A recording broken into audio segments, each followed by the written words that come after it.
the minimum cash on hand rule with Adam Amarine, our interim legal manager and rules coordinator. Morning, Adam.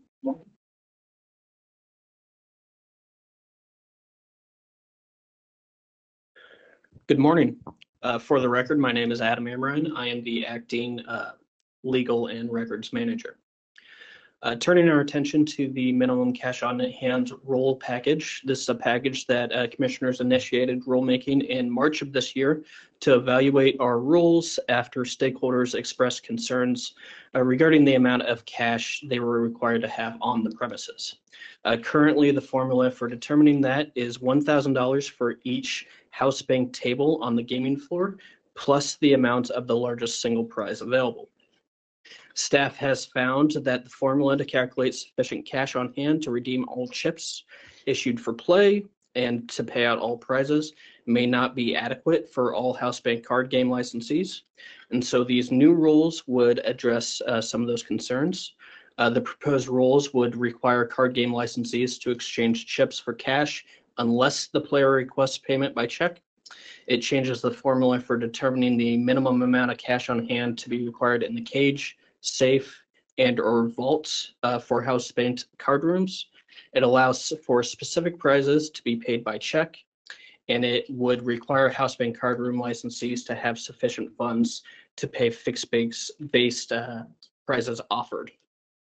At the last commission meeting in September, commissioners discussed the proposed rules and elected to explore additional revisions to the proposed rule language. Specifically, commissioners sought to make changes that would require card rooms to pay larger prizes by check at the request of the player. So turning our attention to the rule language, if we look at WAC 230-15050, Section 1 now reads, card game licensees must have sufficient cash on hand to redeem all chips issued for play. Licensees must exchange chips brought to the cashier's cage by players for cash. However, in the event a player requests a check instead of cash for gambling winnings over $5,000, licensees must issue the player a check within 24 hours. Since the last commission meeting, we have received public comment via email from an individual who wished to remain anonymous. Among their concerns was regarding the allowing for a 24-hour delay for issuing checks to the players. They cited possible erosion of trust and player confidence and an unfair financial burden on players and possible financial manipulation for reasoning behind their concerns.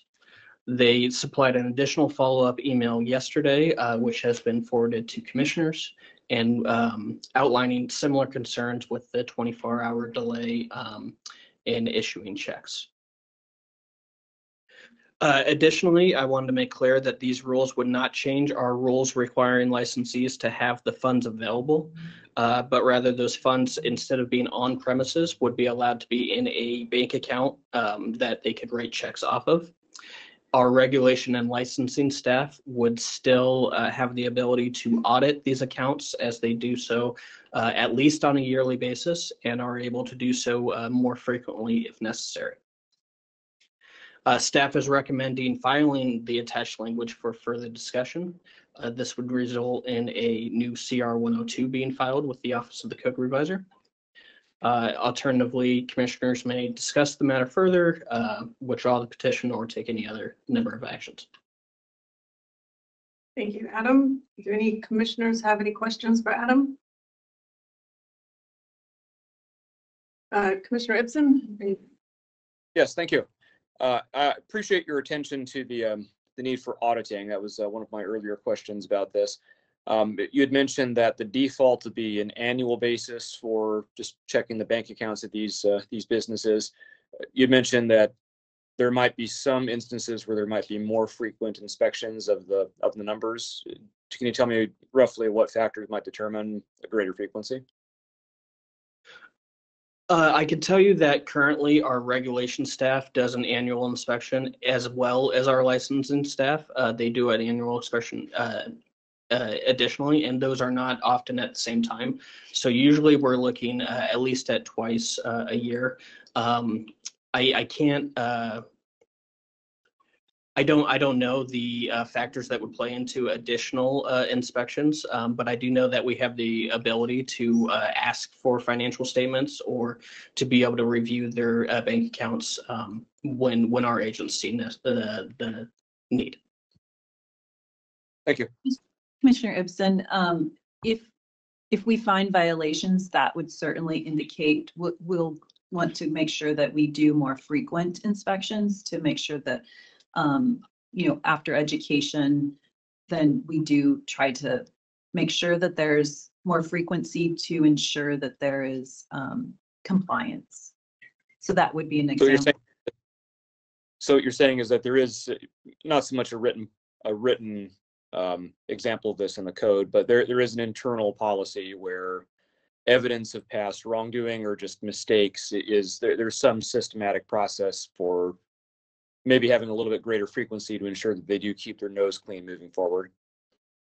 Right. We're always seeking for voluntary compliance. And so, yes, we do, especially with this, this is certainly something that is of big significance to make sure that licensees have the funds available for payment. And so this does definitely go to the mission. And yes, we do not have specific guidelines as to how frequent, but at a minimum, it's once to twice a year. But certainly circumstances will dictate an additional frequency of inspection. Very good. Thank you, Director. Any other questions from any commissioners? I'm not seeing. Is there any public comments?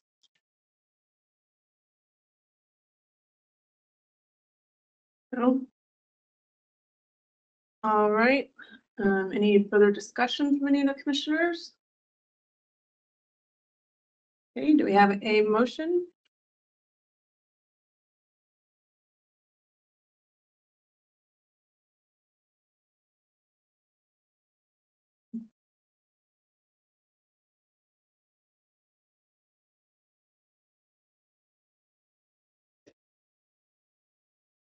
Chair, I'll move to file the recommended language for minimum cash on hand rules for further discussion as presented by staff.